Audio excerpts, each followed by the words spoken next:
Hello guys, ए plus प्रतिभा classes में आपका एक बार फिर से स्वागत है। आज का टॉपिक रहेगा अपना मांडलगढ़ का किला और कोटा का किला।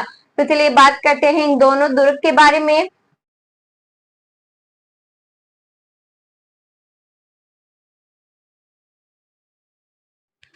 तो सबसे पहले अगर हम बात करें मांडलगढ़ के बारे में, तो मांडलगढ़ कहाँ स्थित है?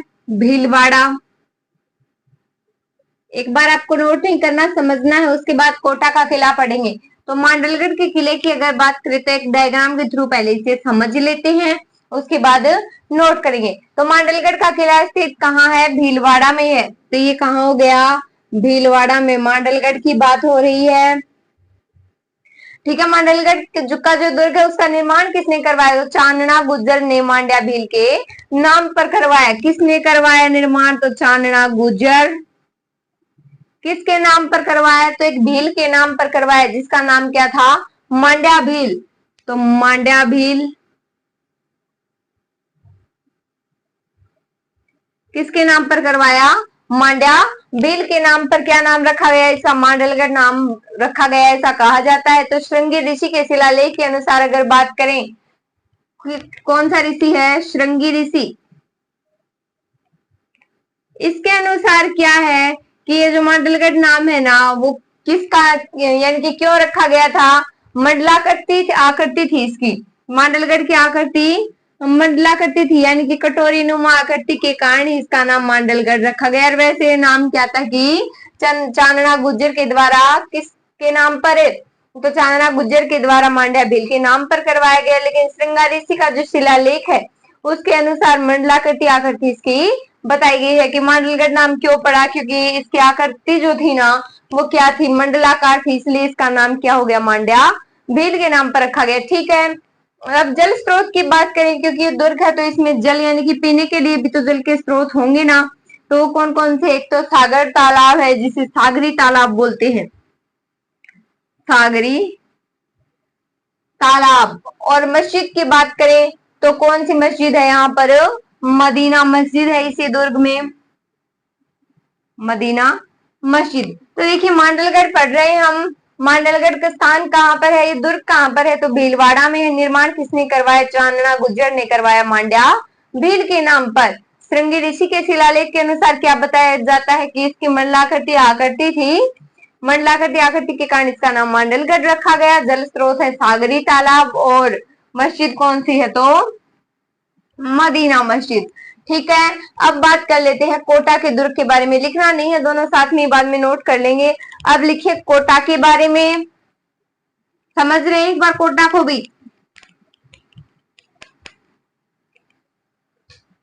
तो देखिए कोटा के अनुसार अगर बात करें, कोटा दुर्ग के अनुसार, तो कोटा की बात करें तो ये इसका निर्माण कहाँ करवाया गया? कोटा में ही करवाया गया। कोटा के दुर्ग का निर्माण किसने करवाया? तो जैत्र सिंह हाड़ा, हाड़ाओं का राज था यहाँ पर। तो इसका निर्माण किसके द्वारा करवाया गया? जैत्र सिंह के द्वारा करवाया गया। नदी पूछ ली जाए तो कौन सी नदी? तो नदी चंबल, नदी चंबल है। तो कर्नल जेम्स टोड ने इसके बारे में कथन कहा कि आगरा के किले को छोड़कर इतना मजबूत परकोटा और एक किसी दुर्ग का नहीं है। यह किस दुर्ग के बारे में कहा गया? कोटा के दुर्ग के बारे में, कि इतना जो मजबूत परकोटा है वो और किसी दुर्ग का नहीं है। तो सबसे पहले लिखना स्टार्ट करेंगे मांडलगढ़ का किला, उसके बाद लिखेंगे कोटा का किला। हेडिंग लगाओ।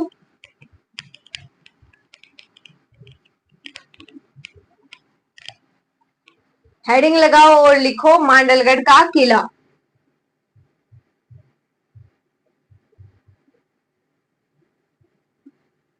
तो मांडलगढ़ किला कहाँ स्थित है? स्थान में लिखो भीलवाड़ा।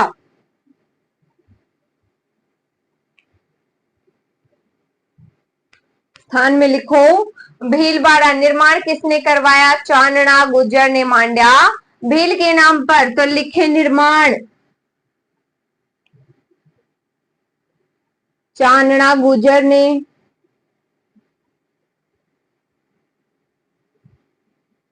चांदना गुज्जर ने मांड्या भील के नाम पर।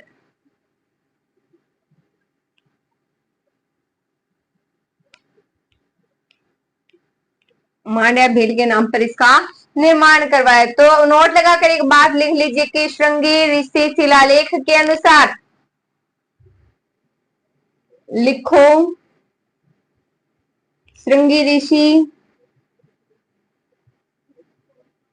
शिलालेख के अनुसार, शिलालेख के अनुसार, इसके अनुसार क्या कहा गया है कि मंडलाकृति आकृति होने के कारण इसका नाम है मांडलगढ़ रखा गया। तो लिखें मंडलाकृति के कारण इसका नाम मांडलगढ़ रखा गया।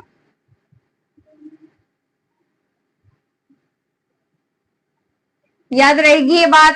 तो स्थान तो है भीलवाड़ा, निर्माण चांदना गुज्जर ने करवाया मांड्या भील के नाम पर, और श्रृंगी ऋषि शिलालेख के अनुसार मंडलाकृति के कारण इसका नाम क्या रखा गया, मांडलगढ़ रखा गया। अब बात करते हैं जल स्रोत की। वो लिख लीजिए, आगे नोट करें,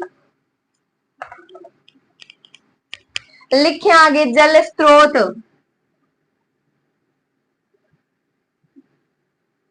तो सागरी तालाब, या इसे और क्या बोलते हैं, जालेश्वर तालाब। लिखो जालेश्वर तालाब। मदीना कौन सी, मस्जिद कौन सी, मदीना, तो मस्जिद में लिख लो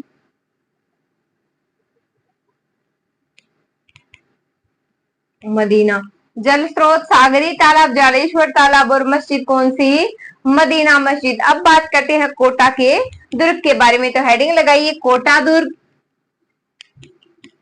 एग्जाम में आने वाली बात इसमें इतनी थी। अब हेडिंग लगा लो कोटा के दुर्ग के बारे में। तो लगाओ कोटा दुर्ग।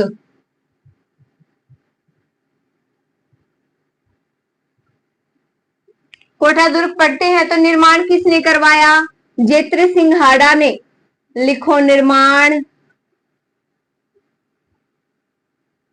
जेत्र सिंह हाड़ा। जेत्र सिंह हाड़ा ने निर्माण करवाया। नदी कौन सी, तो चंबल। नदी लिख लो चंबल। तो कर्नल जेम्स स्टोर ने इसके बारे में क्या कहा है वो बात और नोट कर लो। कर्नल जेम्स स्टोर का कथन,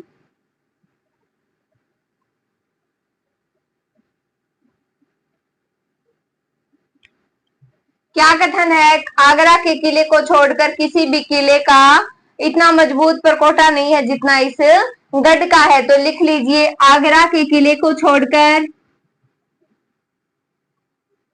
आगरा के किले को छोड़कर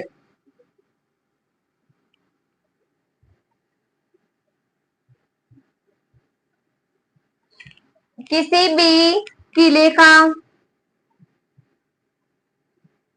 किसी भी किले का इतना मजबूत परकोटा नहीं है।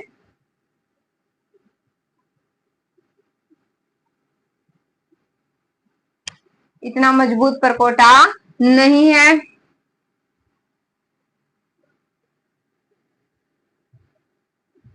नहीं है जितना इस गढ़ का है।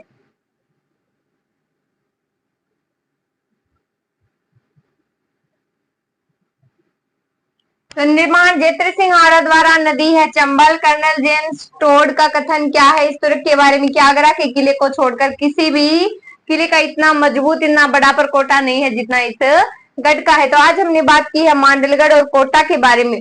तो मांडलगढ़ में क्या विशेष था, स्थान तो भीलवाड़ा। निर्माण किसने करवाया, चांदना गुज्जर ने मांड्या भील के नाम पर। लेकिन एक शिलालेख आता है श्रृंगी ऋषि शिलालेख, इसके अनुसार ये बताया गया कि इसकी आकृति जो थी ना इस दुर्ग की, वो आकृति मंडलाकार थी। इस कारण इसका नाम क्या पड़ गया, मांडलगढ़ पड़ गया। मदीना मस्जिद याद रखनी है। अब बात करते हैं कोटा के बारे में।